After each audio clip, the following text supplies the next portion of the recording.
بسم الله ونولد المنفس قدوسن حدا أملاك آمين زيابير أملاخنا بروح قرنيات أغنيو نزي مدبنا نخنكو صلو زبق عنا نمسقنا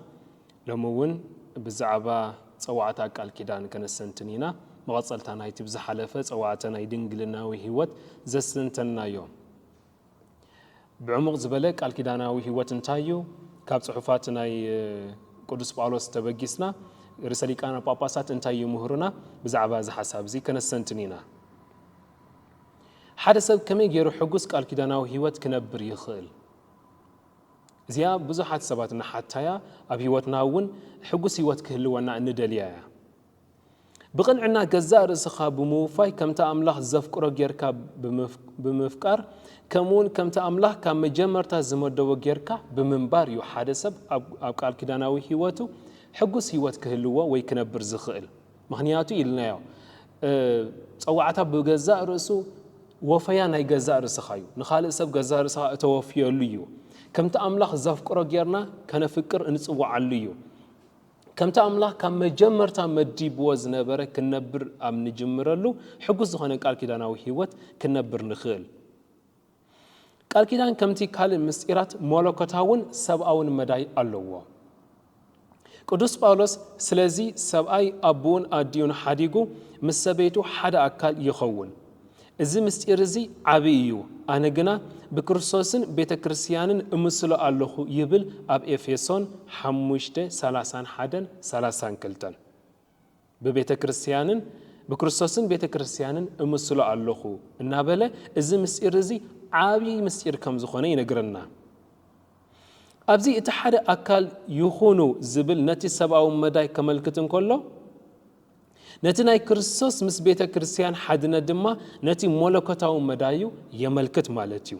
اجي حد اكال مخان نتي سباو مداي كملكت انكلو نتي بكريستوس بيتا كريستيانن غيركا ممثال دم نمسلو حدناتهم دماني نتي مولكوتاو مداي نايتي قال كيدان يملكت سلازي قال كيداناو هيوت سباو مولكوتاو شنخات الله ابزي كلتا ملكت مالت ناي سباين سبيتن ناي كريستوسن بيتا كريستيانن نري اللونا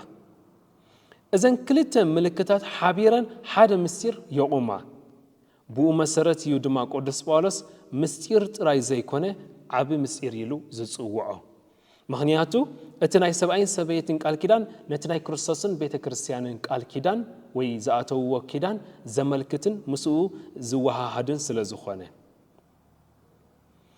قدس باولوس نانستي نسوت كنت أعزز يبل حكيو أبز قدس باولوس أدلوا زجبر زلو يمثل بزيبون بزحد دك تبعتيو مسا أبز فترة 13 دليتكي أبز سبأيكي كخونيو نسون كملككي يزبل أتحاحيزهم ندق آنسيو كمزمزوان يرأيو نعاء نمردا أجنا كاب إسران حدن كساب 32 هادينا كننببا يدلي إفيسون 5 كاب إسران حدن جميرنا هادينا كننببا يدلي رسالي كان باباسات قدوس يوحنس باولوس داغماوي ازيات قصي اتا زبلصت نمدب املاح اب سباين سبيتن نصتاو حدنتهم بزري اتغلصلنايا يبلو تا زبلصت حدنت ناي سباين سبيتن بمدب املاح انتاي كم زنبره اتغلصلنا كابتا فقد إسران حدن انترينا قدس باولوس بفرهات كريستوس نحد حدكم أزوزات كونو يبل بفرهات كريستوس نحد حدكم أزوزات كونو أبزي مرعى سبعي أبرز سبيتو ملك زريالو زي كونه بحقنيا فغري إنكو الله نسو أزوز خونه الليو نحد حدكم بفرهات كريستوس أزوزات كونو كبل إنكو الله ني حدار هيوت وي قال كيداناو هيوت سباي ابرس سبيتو ملكو زر يلو زي كونه ان كل لاي نسون ازز زخونلو كم زخونه يردانا نمصامطقا ازز مخان مالت ملو بملو نتحاده وهوب مخان مالتيو اسخاس هياب نتحاده مخان مالتيو نحات حدكا ازز مخان مالت نحات حدكا جزاء رسخه هياب مخان مالت نجزاء رسخه موفاي مالتيو በዚ መሰረት ጥራይ እዮም ሰብአይን ሰበይትን ትርጉም ናይቲ ናብ ሕድሕድን ቅኑዕን ምውፋይ ናይ ገዛእ ርእሶም ብሰብነቶም ከለልይዎን ክነብርዎን ዝኽእሉ ገዛእ ርእሶም ከወፍዩ ንሓድሕዶም ህያብ ክኾኑ መጀመሩ ጥራዮም ትርጉም ናይቲ ሕድሕድን ቅኑዕን ምውፋይ ናይ ገዛእ ርእሶም ኣብ ሰብነቶም ከለልይዎን ክነብርዎን ዝኽእሉ እቲ ንገዛእ ርእሱ ነታ ኣካሉ ዝኾነት ቤተ ክርስቲያን ዘወፈየ ክርስቶስ ምንጭን ኣብነትን ናይ ገዛእ ርእስኻ ምውፋይ ክኾነና ኣለዎ ስለዚ ገዛእ ርእስኻ ምውፋይ ዝበሃል ካብ ክርስቶስ ንቤተ ክርስቲያኑ ገዛእ ርእሱ ብምውፋይ ዘርአዮ ምንጭን ኣብነትን ክኾነና ክኽእል ኣለዎ ካብዚ ብፍርሃት ክርስቶስ ንበሩ ዝብል ተበጊሶም ጥራይ እዮም ክርስቲያን መጻምቲ ንገዛእ ርእሶም ንመጻምቶም ከወፍዩ ዝኽእሉ ኣብነት ናይ ክርስቶስ ተኸቲሎም እዛ መልእኽቲ ናይ ቅዱስ ጳውሎስ ብፍርሃት ክርስቶስ ንበሩ ዝብል ወሲኾም ክርስቲያን መጻምቲ ንገዛእ ርእሶም ንመጻምቶም ከወፍዩ ዝኽእሉ ብፍርሃት ክርስቶስ ምንባር ማለት ከምቲ ክርስቶስ ብቤተ ክርስቲያኑ ዝምሰጥ ንሳውን ብተመሳሳሊ ምክንያቱ ፍርሃት ክርስቶስ ምንባር ማለት ክርስቶስ ንቤተ ክርስቲያኑ ይምሰጠላ እዩ ስለዚ ምሰጠላ ኻኒ ገዛእ ርእሱ ወፍየላ ደሙ ኣፍሲሱ ሂቡ ገዛእ ርእሱ ወፊ ሂብዋ ማለት እዩ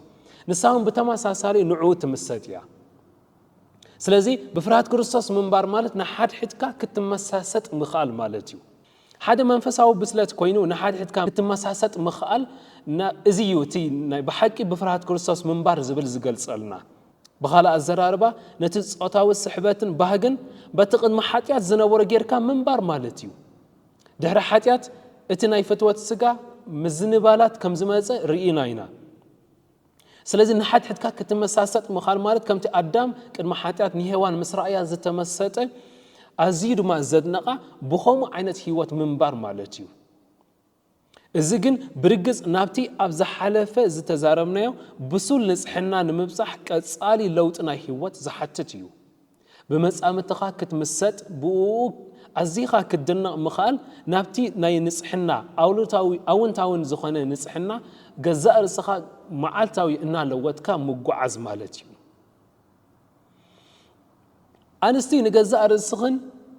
ንሰብኡትክን ተኣዘዛ ወይ ኣረክባ ክብል እንከሎ ኣብ እንግሊዝኛ submission usable submit yourself usable sub ማለት ኣብ ትሕቲ ክኸውን እንከሎ mission ማለት ድማ ተልእኾ ማለት እዩ ተልእኾ ናይ ሰብኡትከ እንታይ እዩ ኣብ ትሕቲ ገዛእ ርእስኽን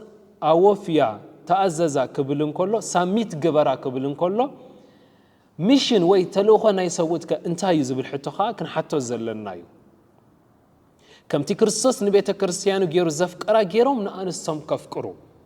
ተልእኾ ናይ ሰብኡት ወይ ቲ ሚሽን ናይ ሰብኡት ከምቲ ክርስቶስ ንቤተ ክርስቲያኑ ገይሩ ዘፍቀራ ንንስቶም ከፍቅሩ እዩ ክርስቶስ ከመይ ገይሩ ንቤተ ክርስቲያኑ ኣፍቂርዋ ገዛእ ርእሱ ኣብ መስቀል ብምውፋይ ኣብ መስቀል ብምውፋይ ገዛእ ርእሱ ህይወቱ በጃ ብምግባር ፍቅሩ ንቤተ ክርስቲያኑ ኣርእይዋ ከመይ ክርስቶስ ከገልግል ደኣምበር ክገልገል ስለዘይ መፀ ማቴዎስ 10:28 ስለዚ ቅዱስ ጳውሎስ ንኣንስቲ ገዛእ ርእስኽን ንሰብኡትክን ኣረክባ ክብለን እንከሎ ሰብኡትክን ከገልግሉኽን ኣፍቅዳሎም እዩ ዝብለን ዘሎ ኣብዚ እውን ኣንስቲ መለኽቲ ክኾና ኣለወን ማለት ዘይኮነ ክርስቲያናዊ ቃል ክዳን ናይ ሕድሕድ ምግልጋል ከም ዝኾነ ከመልክት ኢሉ እዩ ስለዚ submit yourself ክብል ከሎ ተኣዘዛ ኣረክባ ገዛእ ርእስኽን ክብል እንከሎ ኣብ ትሕቲ ሰብኡተን ክህብወን ዘለወን ኣገልግሎት ክውፍያ ምኽኣል ማለት እዩ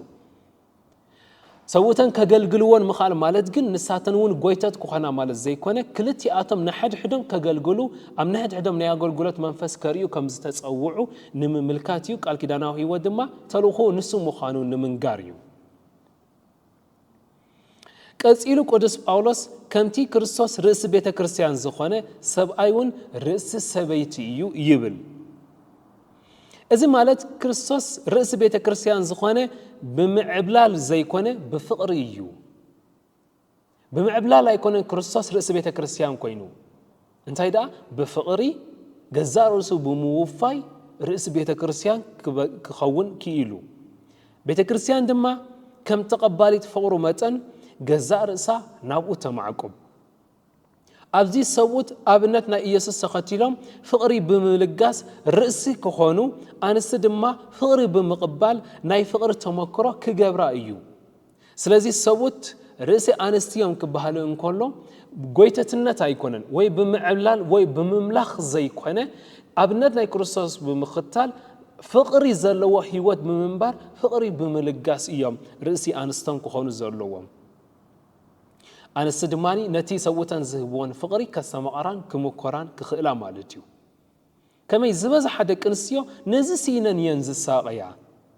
ብኻልእ መንገዲ ኢየሱስ ንሃዋርያቱ እቲ መራሒ ክኸውን ዝደሊ ድሕሪ ኩሉን ኣገልጋሊ ኩሉን ይኹን ይብለና ኣብ ማርቆስ 9:35 ንስውን ነዚ እግሪ ሃዋርያቱ ብምሕፃብ ኣርእይዎ እዩ ስለዚህ ሰቡት ርእሲ ኢኹም ክብል እንከሎ ኣገልገልቲ ኢኹም እዩ ዝብሎም ዘሎ እዚ ድማ ኣብነት ናይ ኢየሱስ ተኸቲሎም ኣእጋር ኣንስቶም ክሓጽቡ ይግብኦም ስለዚህ ህይወት ቃል ኪዳን ህይወት ገዛእ ርእስኻ ምውፋይ ህይወት ኣገልግሎት ህይወት ንኻልእ ህያብ ምዃን ዳኣንበረይ ምጉይታትን ልዕልና ከም ዘይኮነ እዚ